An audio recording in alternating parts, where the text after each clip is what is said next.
It's the OCGFAM show. Can you use nectar as the basis for a nutrient-rich tea? Inquiring minds want to know.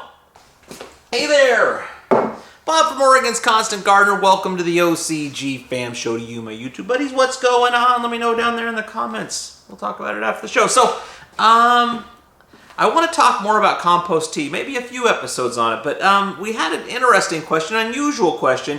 We've had questions about using nectar in your compost teas. This question was, can I use nectar as a compost tea?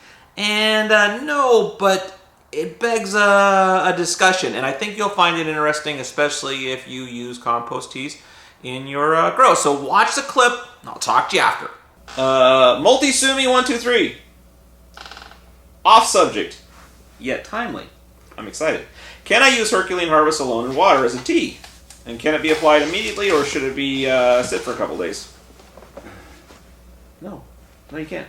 You could probably use like a compost tea, or because a lot of people get the tea piece confused with brewing a compost tea or making a fertilizer tea to feed their plants. Yeah, so this comes back to that other question we were talking about a nutrient-rich tea, where you're doing the boogie brew or something like that gives it nutrients. So maybe I guess he's asking that. Wouldn't Gaia be a better solution there? Oh, you might have a pH issue.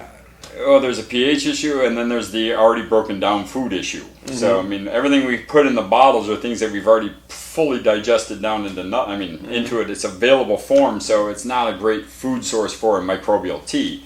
If all he's doing is brewing a tea for plants by mixing up a few components, which would be just a feed, you can just do a Herculean. The key would be is just check your pH. Just make sure your pH is in the range. So often you'll need to raise it a little bit, but some regions, if you have high pH water, just adding some Herculean into a 7.4 water source will just make that better. So you take your nectar feed, you don't use it all, and you just let it sit there for a couple days. It kind of just turns into a soup.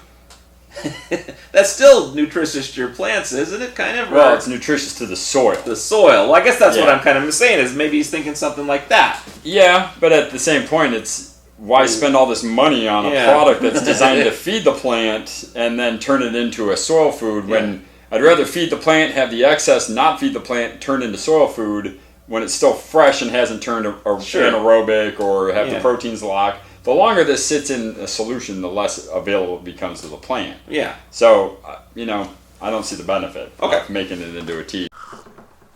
Okay. What do you think of that? Informative, entertaining, helpful? What do you do with your compost teas? Let me know in the comments and we'll talk about that, or whatever else you want to talk about. I'll see you tomorrow. I love you. The OCGFAM show. It's pretty good. It happens every day. It's the OCGFAM show. See you tomorrow.